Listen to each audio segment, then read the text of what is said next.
calling all instructional coaches, curriculum specialists, teachers on special assignment, or whatever they call you. I'm Matteo Souza. And I'm Katie Ritter.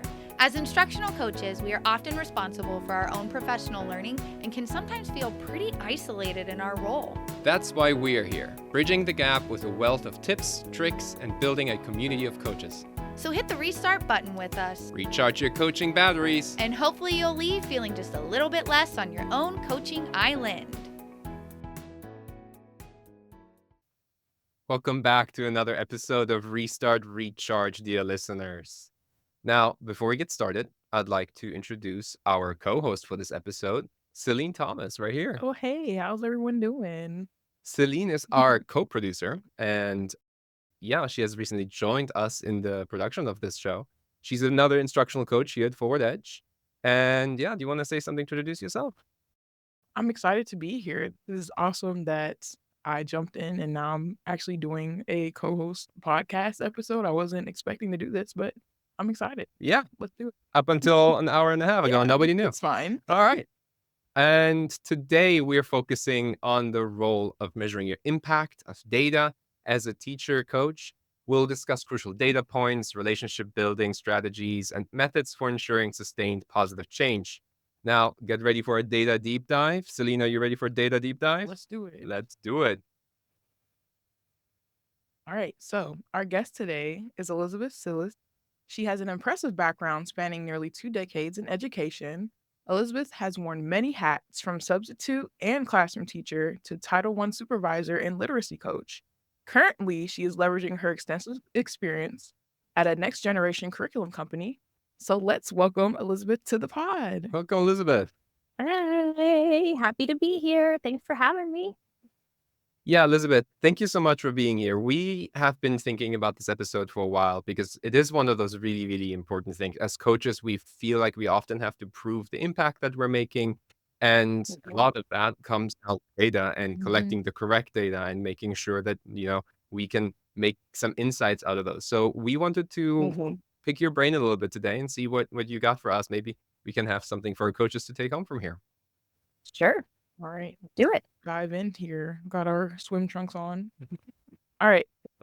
Question 1. So what specific data points do you believe are most crucial for teacher coaches to track in order to effectively measure their impact on teacher growth and student learning?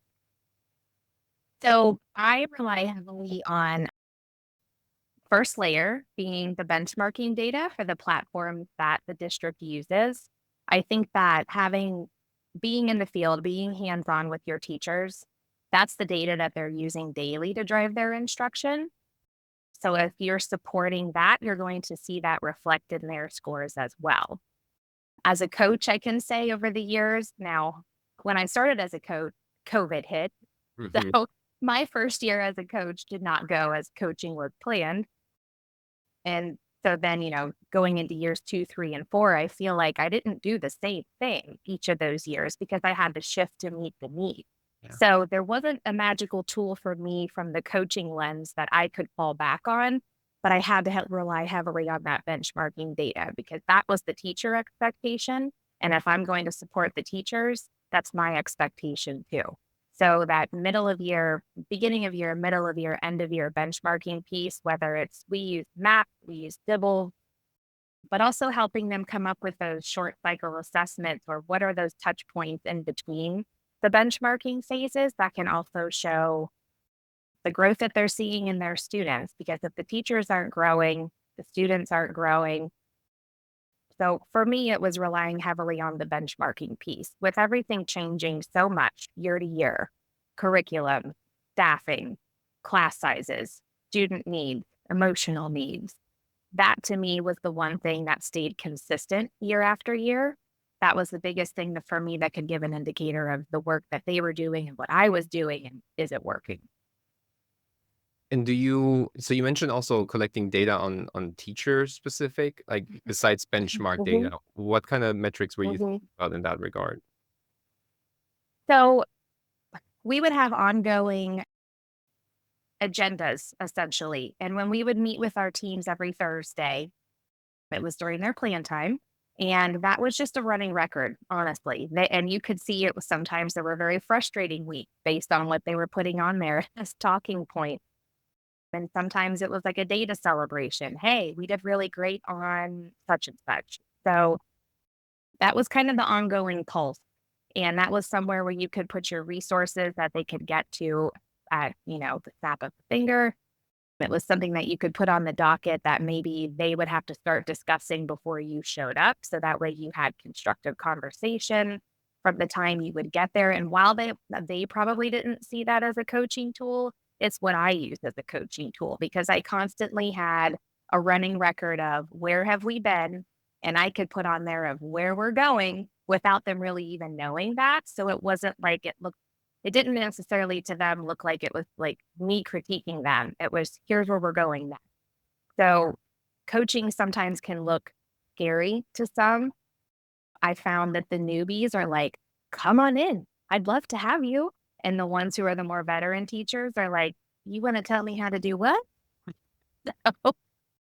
So this being the one tool that everybody unanimously used, and it was not a scary feature, I found to be extremely helpful.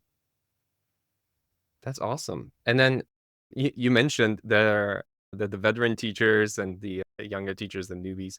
They have different kind of dispositions to that. Did you notice that they have different dispositions about data in general? A Does hundred, a one group hundred love percent, data more than the other?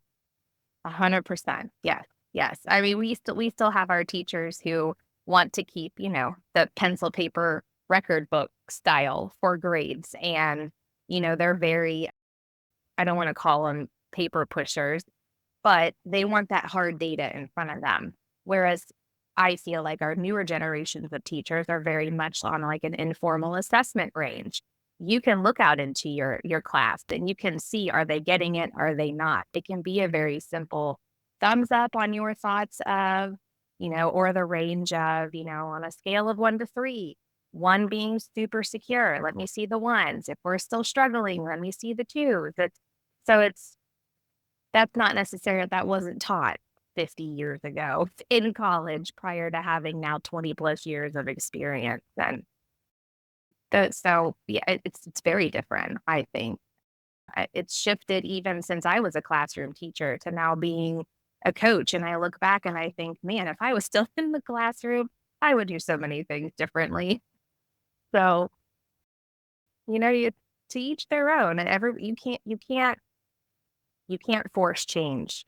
You can't. And I learned that as a coach. And I have to meet them where they're at. So if they are still wanting some kind of paper pencil assessment, well, then it's my job to help figure out what that looks like. And I need to make it look like the ones that the other ones are doing on their team that aren't so much doing a paper pencil assessment. So Yeah. you're the coach, you're the player, you're the coordinator, Yeah, you you have to play play every role. all the roles to try Yeah. to keep them on the same page. Yeah, I gotta give some flowers, some props to Elizabeth because I had the honor to watch her in action, Oh, yeah. and she really does wear all the hats. Really? Emotional support, the instructional support, but she does it with so much. It's just like a graceful, like almost like a ballet. Like it's just a smooth transition to each, and being able to meet all her different teachers. So I feel like everything she's saying is true because I saw it live and in action. Mm. So Thank you. gotta give her some Thank props. you. That's awesome. Yeah, so at our placement, we were in the same office, so it was myself, the other tech teacher for the elementary, and then Elizabeth. So the office space was room enough for me to also have office space in there. So we're all 3 roomies in 1 room, collaborating, sharing experiences, watching teachers come in and out, asking for help. Mhm. Elizabeth taking charge with the phone and whatnot, getting all the phone calls and things. She was a busy lady. My gosh. Yeah, Well, she yeah. That's great. I I have another question. So one of the things that you have to do with data, especially in a conversation with a teacher, is sometimes break bad news about data. Mhm, mhm. You know, it you It's not always rosy what you find when you start collecting data. Sometimes the things that you notice there are not the things that you expected, and sometimes that might not be something you want to hear as a teacher. Can you give Correct. our coaches any kind of advice on how to have that tough conversation with them? hmm I think a lot of work has to be done prior to that conversation, even. So hopefully you have a defined kind of relationship with that person so that that's going to be a little bit less uncomfortable if you already know like their conversations with you are a safe space. You're not your job to critique them. Not your job to tell them what they're doing wrong. It's strictly just your job to support them, whatever that looks like. So if you're in that safe space with them, um, you obviously want to start with a positive. So find something about the positive. And even if it's not within that specific set of data, pick something from before. So Mm. start with that and then start with the obvious, the uncomfy sticking point, but then it's the but now what? And just jump immediately into that conversation because you're not going to get stuck there at that uncomfortable space of what might be bad news. You need to move forward. No one wants to dwell in the past. So we can't change that part, but what can we do moving forward? So I think helping them come up with some immediate action steps, but it also has to be obtainable. So start with, and especially your newbies who they don't know what they don't know. So just offering suggestions of like, if I were in your shoes when I was a classroom teacher, if this was my comfort zone, this might be where I start. How do you feel about that? If they're like, then you got to go to the next one. Okay, what if, and jump to the next piece. And sometimes just offering to be hand over hand with that is what they want. And sometimes they don't want that. So you kind of set a goal and a time of when do you think, and then you circle back and you ask how it went. And you don't have to hover over their shoulder, but you do have to kind of give some kind of timeline, I guess, just to keep them accountable to make sure they understand that we're going to continue to move forward with this. This is a work in progress. So, Yeah, definitely setting like attainable goals for them, right? Something that is mhm. measurable again, right? But you want to make it something that actually can be achieved. Yes. Otherwise, on the timeline, right? Smart goals, right? Is that what you call them? Smart goals, Yeah, yeah. Yeah, yeah. Uh, Smart. That's smart. it's hard. what? Intelligent goal. So, can you share a story or like, do you remember a story of how you use data to help a coach, make the hump, make a change, improve their outcomes over time, and how data made an impact on that? Sure. I can speak from a grade level stance because I think that's where it made the biggest impact. Yeah. So even within one of our platforms that we use for benchmarking assessment, progress monitoring measures, right, in a time where all the things are thrown at you and you have a hard time on sometimes just reining in and focusing on something. This was a call to action for me to when I realized that we're all looking at these things at a very surface level because they're not seeing a lot of growth between benchmarks, but they see these numbers and there's this many students in red and there are these many students in green, these many students in yellow, and but there wasn't a but now what? And so to try to train them and show them and coach them on how to dive deeper, you got to dive into the data. You can't just look at what the summary is on the cover page. If you want to see the difference, you have to meet them where they're at. It's like we have to meet our teachers where they're at and help them in the now. So to train, for me, it was a second grade team and to get them to literally click into the data, the subgroups of the scores to look at the specific students and what they're scoring. And it was interesting when they finally started making their own realizations and connections that these kiddos who they maybe didn't even see as being problematic are scoring because they're green have red sub-based scores in some very early foundational reading skills and they're like, oh, that explains a lot because they don't wanna volunteer to read and get very antsy when you pull them into a small group setting. But on the paper, they're green. So it was kind of like, "Oh, okay. I really do have to dig deeper into this. I can't just we did the test, here's the data. Moving forward, let's jump into next week's lesson plans and we're moving on to unit 52. Mm. So yeah, I mean, nothing is standard anymore. And I think especially for our more veteran teachers who are just used to they're sticking to the syllabus, they're going through the scope and sequence. They've got a target of where they want to be within their lessons by a certain date. But I think more are realizing like that you are customizing your day for these kids every single day. And if you're not meeting their needs. Yeah. I mean, it just is. Like, you have to accept them for how they are when they walk in the door, and you have to meet them where they're at because it might not be the same place as yesterday. And it's the same way for the teachers, too. Yep. I could feel really secure and have this great relationship with the teacher, and I can walk in one day ready to have a conversation, and he or she is not because 15 things happened before I got there. So what I had planned to do with them isn't going to happen. And I have to accept that. And that's okay. That's not a me problem. It's not even a them problem. It's just that's what's happening right now. So pressing pause is probably the biggest takeaway that I've learned as a coach. It's not my timeline. I don't necessarily have control over that. When you are a support role, you have to be on other people's time. And that's hard because I'm a very type A, color coded. I have my plans. Don't mess with my plans. Yeah.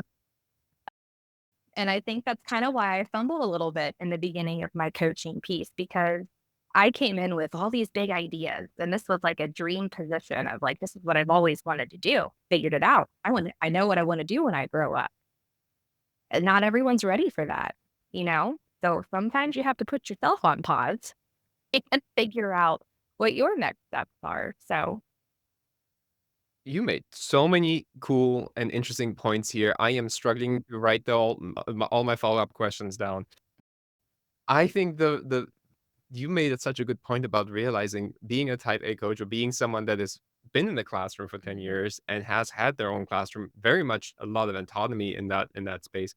All of a sudden realizing like, oh, as a coach, I'm working on their timeline. That's a yeah, tough transition to make. I think that's fascinating. I also like the point you made about looking deeper into the data because a lot mhm, of us do get stuck on like the summary page and then don't yeah, go further into it. And we kind of think that we made some sort of realization.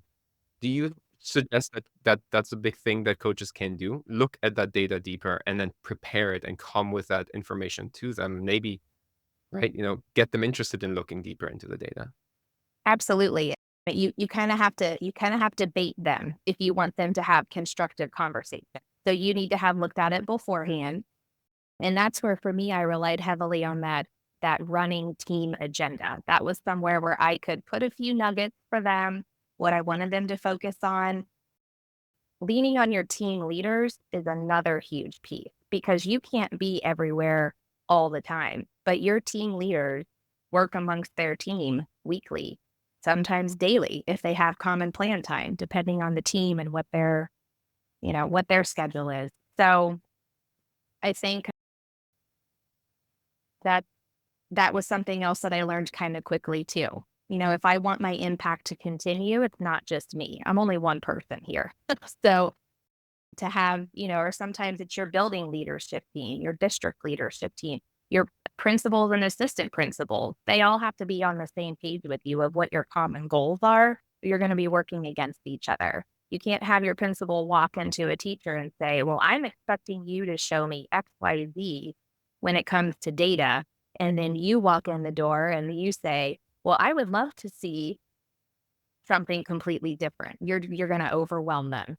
So you have to have these conversations, prior to the school year even starting of what it is that what are you expecting to get out of them? What's the end goal here? So Yeah. having that common knowledge between you all would definitely put you on the right path. I love that. That's absolutely right. You got to start with admin. You got to start with them and kind of figure out where are the tendencies here right now and where are we going from here. I think that's a great point. Now, before we continue, we're going to take a quick break, hand it over to our sponsors, and then we will be right back with a couple more questions for Elizabeth. Sounds good. Calling all instructional coaches. Join Forward Edge for Coaches Camp in summer of 2024. Coaches Camp is packed with high-quality professional development exclusively for you. Attendees will work with like-minded coaches on creating strategies for building teacher relationships, executing coaching cycles, and building a culture of coaching and tech integration within their school district. There are 2 opportunities to attend Coaches Camp in the summer of 2024. You can either join us virtually July 22nd through 24th, or come to Cincinnati on July 29th and 30th. Please visit forward-edge.net/coachcamp to reserve your spot today. Looking for a program that reaches all teachers and learning new tools to integrate in their lessons? Edu Badges is the answer. Edu is an anytime, anywhere badging program that is designed to take bite-sized tools for instruction and teach teachers how to use them. Edu has received the ISTE Seal of Alignment for educator standards, and each badge in our expanding library is aligned to the ISTE standards and the SAMR model. Learn more about the program that teachers call addicting at forward-edge.net/edubadges. Welcome back, dear listeners. Thank you for sticking through the commercials. We have been talking with Elizabeth about measuring your impact as a coach, measuring benchmarks, getting teachers onto the data train and getting them excited to be in there. But before we went into break, we talked about the role of admin and the principals and how you need to pull them into the fold as well. I think that what you made as a point earlier about how we have to adjust our classes continuously for the students that are in there, I mean, this is personalization, right? This is the thing that admin will come to you. This is the big word they say, oh, we want to personalize this year. We want to make sure that we differentiate really, really well this year. This is our building goal. So in a sense, data is just the less sexy version of saying that, right? We've got to collect that data about our students, about their progress in order to personalize. And I think that is kind of the connection. So what other potential goals can you imagine? How can other goals be supported through data collection? And how can we help teachers collect that necessary data to prove their impact to the students? I think coming up with a common tool that is used building wide is a huge step. While each grade level, it can look so different from level to level with what you're doing within your curriculums. Essentially, your growth goals should be the same. So that's again, something that can be embedded within those daily team building, running record style agendas. Even having a common, it was as simple as creating a pacing guide, a pacing chart, and putting it in their team agendas so that we know between our curriculums, where is everybody? And from a building level, from an admin level, you can look and see quickly where your sticky spots are. You kind of address the issue and keep a pulse on the happenings that way. Ultimately, that's going to affect your assessment data if the curriculum itself has a lag somewhere, or you see some major discrepancies from grade level to grade level. So I think those common tools that, again, need to be developed from top down and revisited with the how. This is how we're filling this out. This is the expectation of when we're filling this out. It seems very simple, but I can tell you if those systems aren't in place, it is a choose your own adventure at every grade. And that makes my job harder. That makes the next person's job harder. It's harder to have constructive conversations as a team. It's hard to have constructive conversations as a building leadership space. So you have to have those common tools in place, and you have to have that common conversation of what are your common goals? What are we looking for from grade level to grade level? Yeah, but good point. Good point. So since we're on the topic of common goals, and I would like to see, like, when we're thinking about instructional practices and let's say you're going out to observe teachers, in your experience, what are some significant indicators of growth in a teacher's instructional practices over time? I think some of the biggest ones for me it doesn't collect a number. It's classroom management. Mm. It's the routine. It's observational when you're a fly on a wall in a class, and even the kids kind of forget that you're even there. Just watching their interactions amongst each other with the teacher, how the teacher is reacting to them, says a lot. And sometimes your instruction as a coach isn't based on teacher instructions. Sometimes you have to support them in how to make relationships or how to have relationships with their classes. And as simple as that sounds, that impacts everything that happens in that space. And you're not going to get everybody to change and see that. There are some who are just stuck in their ways and they run their room the way they're going to run their room every year, no matter what style kid they have in front of them. But for the ones who are willing to kind of step back and just listen of what your observations are and were, those are the ones that you can really kind of dig into and see some phenomenal growth in how they make simple changes to help with transition. You see the kids become more comfortable and secure, which makes the teacher become more comfortable and secure. And then they're ready to receive the instruction. So sometimes you have to start very simple at that relationship level. And it's not about the data, but if data is an issue, you're gonna have to figure out what is it? What is causing this? And sometimes it can truly be the routines, procedures, the classroom management, the relationship within that room. That's for me, that's baseline where I start every single time. And then sometimes with the data, like I said before, it's as simple as they don't know how to read it. They see the number, but they don't understand what that means. Percentiles and growth and national rankings and what? Just teaching reading and math. What does that have to do? It has a lot to do with it, but just coaching them through all the next steps. And a lot of times you'll see that they don't want to talk about that with their team. They don't want to talk about that with their principal because then it looks like they're ineffective. They should know this, right? I mean, that's kind of how they feel sitting in the room. So sometimes they may put on a good face, a good show, like in the moment of like, oh yeah, this is my data. But if you have a one-on-one conversation with them, you can kind of quickly tell if they are comfortable, do they know their data? And if they don't, that's another starting point between the two of you. And sometimes you have to kind of totally flip the script and think about a way like you would differentiate in your own classroom. How else can I explain this to them? How else can I break it down? Sometimes it's finding a different style of reporting. If you're the one kind of helping run, the data management systems like I was, I went back into the program and thought, okay, let me look at this data in a different format, in a different way. Would they be able to understand this? And presenting it to them that way sometimes was a much more effective way to help them understand their data, to know where they need to go next.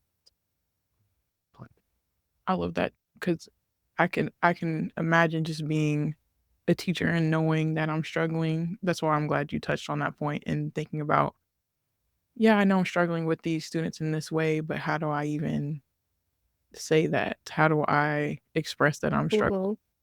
And to have Yeah.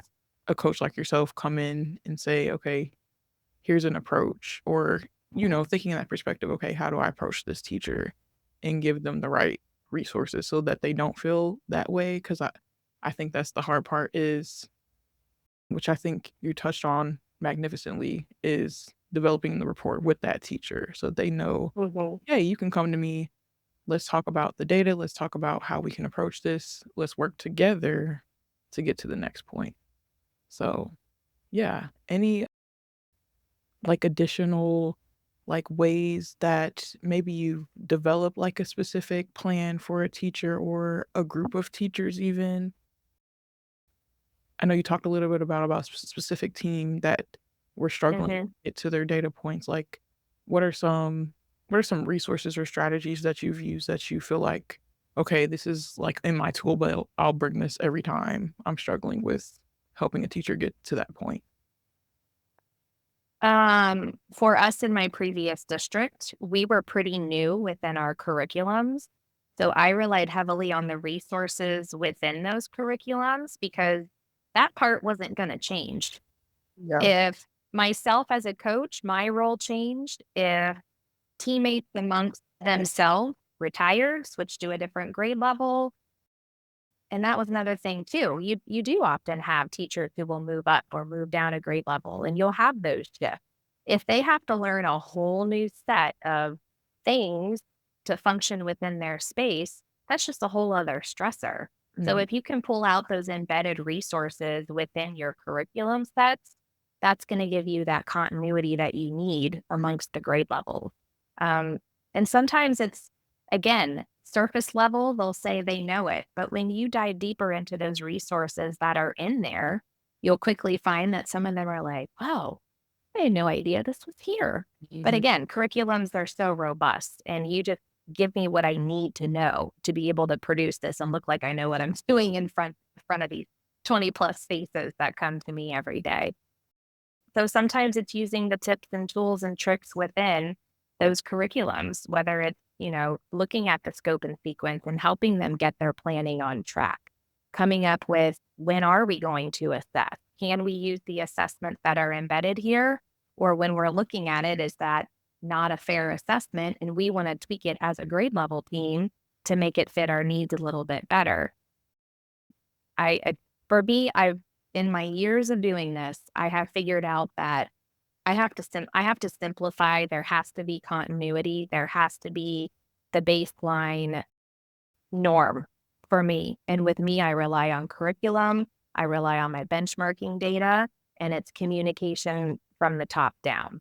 And those three pieces of consistency are what I start with every single year because that doesn't change. Your benchmarking, platforms aren't going to change in the middle of the year. Your curriculums are not going to change in the middle of the year. Yep. So just finding those pieces that are gonna be the same. It's gonna be comfortable. It's gonna be, typically you don't have a big shift from year to year within some of those things. So you start the school year fresh. There's always change, year to year. However, our systems that we use for assessing, those likely aren't going to change. So how we talked about data and the form we used for that data last year, we're going to roll it over into this year. Oh, you're a third grade teacher this year instead of a second grade teacher. Guess what? Most of this is going to be the same, but the, content might look a little different, obviously, because now you're a grade level above. But yeah, I rely within curriculum resources. I do. And if I present that to them and they're like, "I don't love," then we work on it together to change it. But at least we know the root of it started within the already created tool that matches what they're doing in the classroom. I don't want to recreate the wheel unless I have to. And that's what I tell them all the time. That's going to do nothing but stress you out. It's going to make my job harder to support you if I don't know where you got this from. For our admins or anybody else walking in the door, if what you're doing looks completely different than the teacher next to you, like sometimes that raises concern. Sometimes it brings some really valuable discussion to the table, but it while you are personalizing within your space to meet the needs of your kiddos and yourself, you should still have some framework outside of that is the same. And that is so that the supports that are in place can best support what's happening within those four walls. Yeah. Such a solid answer. I told y'all she's a pro. She's amazing. I don't know about pro. I'm a huge fan. I have one more question before we jump into our top 3 tips for our listeners. One of the things that I've noticed, a lot of us are tech coaches around here. When I talk to some of my literacy coach or math coach colleagues, one of the things that I've noticed they've not maybe complained or maybe have noticed before is that sometimes the only thing that they do tends to be data at some point. And they happen to be amazing former educators and they have so much instructional knowledge that they're just sitting on, but they feel like they're only talking about data the whole time. Do we have any Yeah. advice for them on how we can maybe give them some pieces of advice to get them out of that data specific role alone and help them grow into, be in an instructional position here? Yeah. So I struggled with that also. And I found that depending on what your district initiatives are, is where the teachers have to focus, is where then you have to focus the support. And if it's not instructional based necessarily, if it is data driven for one reason or another that year, I would come up with some sort of like a coaching menu that I could share with my people at the beginning of the year. And it would list specifically the instructional pieces because they're going to hear from me when I see them what I'm going to do to support them through the data lens. But I think just to continuously have that little reminder for them via email, through a printed out handout, these are some things that I can help you with.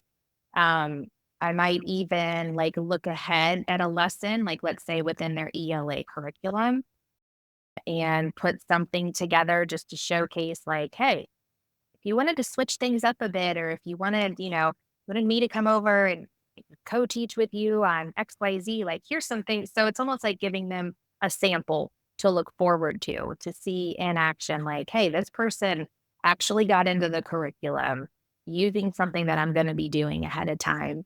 And, you have to kind of bring it to life because right now it's just an email that fell to the bottom of the inbox, or it's just a paper that you put in my mailbox and I stuck it in the shelf on the shelf when I got back to my room. So sometimes it's being that model and bringing it to life for them if it's something that you want them to look at instructionally, because they are going to get bogged down by the data piece. And that's not always something that they want to come to you with, because then I did see that in the coaching sense, it's like, well, what makes you better at this than me? I'm the one in the classroom every day, but you're saying your idea is better than mine. And some people do view coaches that way, unfortunately. So you constantly have to, it's constant relationship building. And sometimes it's doing the work for them to see what it is you're talking about. So, Because I tend to sometimes forget that I'm there to teach people how to fish rather than do it for them. But at some point, especially in the beginning, you gotta just kinda get that buy-in and show them, mhm, this is what you're missing. This is something that we could be doing together, Yeah. and that's how you get them excited. Nice little demo. well, Yeah. yeah, Free sample. yeah. Free samples. Yeah, that's it. Free samples. Free samples. That never hurts. It Yeah. sometimes too, it helps to, if you have a really difficult teacher that you're in the sense that she's just not very open-minded, he or she's not open-minded to your role, what you could bring to the table for them. Sometimes in a team meeting situation, for your champions who utilize you in your coaching abilities and resources, if they are comfortable enough to speak up about the relationship and the vibe that the two of you, have been able to do, sometimes that's what they need to hear, want to hear, that they finally get it, like, oh, you two did that together, it's so sometimes it's finding your champions of relationships that you've built with other teachers and getting those teachers to share their experiences can sometimes kind of be a selling point too, beyond just you coming up with samples of things and tangible products that they can see. So spread the word kind of a thing if you had a good experience. For sure. So Alright, so we always end our episode with top 3 tips that are mhm, just can take away straight from this episode. So, yep. we're ready for you to fire off your 3 tips. Okay. Number one, I would say trust first. And I mentioned this earlier about building relationships. And I think back to, this might age me a little bit, but the movie Field of Dreams, if you build it, they will come.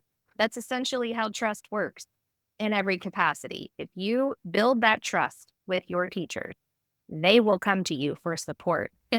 So trust first. My second tip would just be that you have to maintain that communication and relationships. And sometimes that's the hardest part of your job, because when you do have actual um, projects that you're working on, like those things take time, but you also have to keep a pulse on, are you keeping up with communications in between coaching cycles, in between meetings with your teachers? You have to kind of do a check-in. Sometimes it's informal, and that's just to show them that you care, and it wasn't just a one and done, or it wasn't just a she needed to check the box that she met with me is why she came with me. So you have to maintain those relationships, not just physically you there in the moment, but it's an emotional role that you play as well. And you have to continue to build the trust, let them see that they can keep the trust, maintain those relationships in between. And then the last one I would say would be just to channel your focus as a coach, working with multiple grade levels, if that's your thing. No matter what setting you're in, honestly, education looks vastly different from what it used to. And it is sometimes hard to hard to keep focus when you are spread thin among all the needs. And sometimes as a coach, it's hard because you carry the weight of a lot of people, whether it be your admin, your teachers themselves, the people who support the classroom, the paraprofessionals and things, because they can sometimes come to you too with how do I support them in the classroom? And then you have that extra load of individuals and it can get overwhelming. So for myself, I developed my own method of, and Celine probably saw it on the board in the office, but I have two very simple columns: must do's, think throughs. What do I have to do right now as a non negotiable? And what can I put like on the back burner because I need to think through it? I can't do a knee jerk reaction. That's going to require 15 other steps and other conversations with other stakeholders before we can come to a decision. And sometimes I use this all the time. And even for my teachers who get overwhelmed with whatever the task might be that they are very flustered with, I start with that. What must we do right now? And what can we press pause on and think through before we take an action step for that next piece? So there's my 3 tips. So great tips. Yeah, Well, good. I'm taking all those. Yeah. You saw the table yourself on the whiteboard? Yes, Yeah. every day. She's a very organized person. That's in general. all right. Thank you so much for being here, Elizabeth. How can Sure. let's brag a little bit. Do you have anything exciting you want to share with us? What about your Instagram or Twitter handle? We call it Twitter, not X. I don't know. I know. It's Twitter. It's Twitter. I am not good at social media. I can tell you that much. I post things about my kids and my family, and that is one thing I've continued to say is professionally, I need to get better at this. Like there are so many cool things that I could capture within classrooms. I always had intentions of, putting out there, but I also did our elementary school newsletter, and I would always just stick it in there. And so then I didn't feel like reworking and putting it somewhere else. But I just made a huge transition into a new work setting, and I'm trying to get my footing within that. And it's extending my reach beyond what I ever thought my capacity would be as an educator. And for that, I'm so excited. And I don't know what that all looks like moving forward as of just yet, but it's pretty neat to just have, my coaching experiences and what I've gone through with that. And now I feel like I get to do that on a much grander scale. I'm working with multiple districts between Indiana and Ohio, and it's groups of administrators and groups of teachers and supporting them, coaching them through curriculum decisions and instructional choices with those curriculums. And it's a very dreamy job scenario. And that's kind of my brag moment of just being super excited for something new. And just like I would always preach to my people, preach to my teachers, my admins, like sometimes change is what's needed. And that's hard. And it's hard to take risks. And now all these things that I found myself telling others, like coaching myself through this transition. So Well, It's a lifestyle. congratulations on your transition. That's awesome. thank you. Thank you. All right. Well, thank you so much, Elizabeth. I hope that you have a great rest of your day. Congratulations on everything. Thanks. And Thank you. yeah, thanks for being here. Yeah. thank you. Absolutely. My pleasure. Thanks for having me. Thanks for spending time with us today. If you found this episode helpful, please share it with an educator friend. And connect with us on social media at RRCoachCast to let us know what you thought of the episode and what topics you want us to discuss next. New episodes drop every other Tuesday. Be sure to subscribe to Restart Recharge wherever you listen to podcasts. So press the restart button. Recharge your coaching batteries and leave feeling equipped and inspired to coach fearlessly with the Restart Recharge podcast. A Tech Coach Collective.